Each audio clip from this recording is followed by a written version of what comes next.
This video is in reference to some of the comments placed on my previous video, the video that I uploaded last night called the best natural pre-workout. Now, I don't normally do this, but because of the nature of some of the comments, I thought it was important for me to expand on the ideas presented in that video just a little bit more, because of course I come across as very eccentric and strange at times, but there's a lot of thought behind my eccentricity, if you will, or some of my, there's a method behind the madness, if you will. So one of the comments in particular that drew my attention was a young man who says that, Elliot, I couldn't do that movement with my head without breaking my neck. I feel like my head would fall off. And of course, the exercise that I prescribed in that video was to begin shaking your head, and then slowly integrating your shoulders and the rest of your body with the movement that begins here. And of course, it looks silly, but you've got to consider, or at least play with the idea that a fragmented body, a body that does not have fluidity of movement, restricts fluidity of mind, fluidity of consciousness. A fragmented body will lead to fragmented thinking and fragmented consciousness. Specifically, with regard to the restriction or the schism between the head and the body, the intelligence of the mind. When I say mind, I don't mean mind. I mean the head brain and the powerful yet more subtle intelligence of the body. And many of us walk around and live our entire lives with this schizophrenic type character, whereby the dictates of the head brain take precedence over the full powerful expression of the body, that is the compassion, the passion, the sexuality of the human being, which is our foundation. Our foundation is in our hearts, it's in our sexuality. That's why I say breathe into your balls.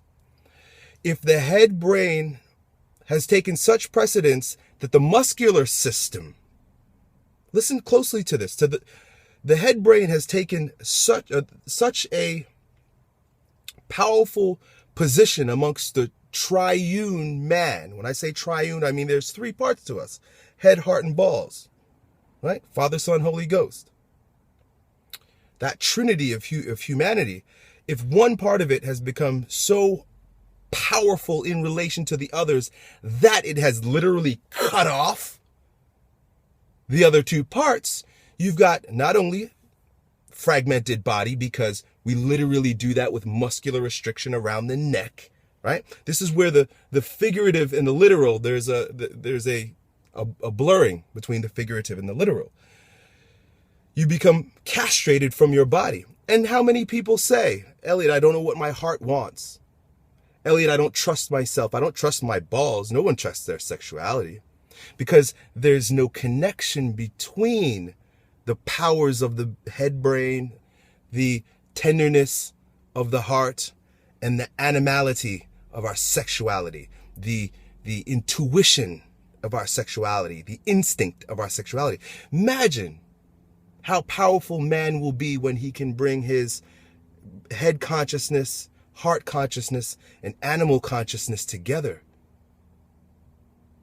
That's the pinnacle of power in humanity. When that triune, that trinity comes together and works fully. So, again, this is about exercise, folks, because the body is the mind.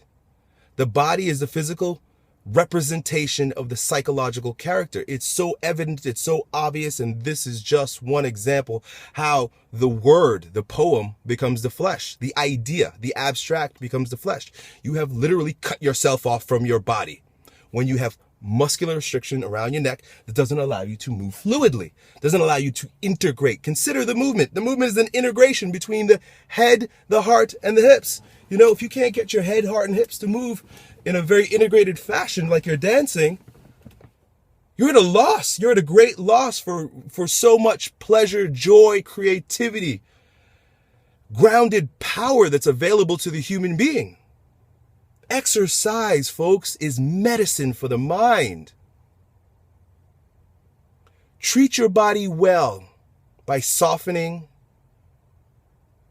rigid tissue, by stretching the body in such a way that you can move fluidly from your toes to the tip of your head, so that you can breathe deeply into your abdominal cavity and soften the pelvic floor to such a degree that your entire torso becomes a breathing organism, not just your face, your mouth, and perhaps your lungs if you're lucky. Belly breathing, deep belly breathing, breathing into your balls, if you will. Taking the power of the head and drawing it down into its roots, its foundation, and the power there within. Your sexuality, your balls. An integrated body is the incarnation, the physical incarnation of an integrated mind and an integrated consciousness. You don't have to use all these fancy words or believe anything.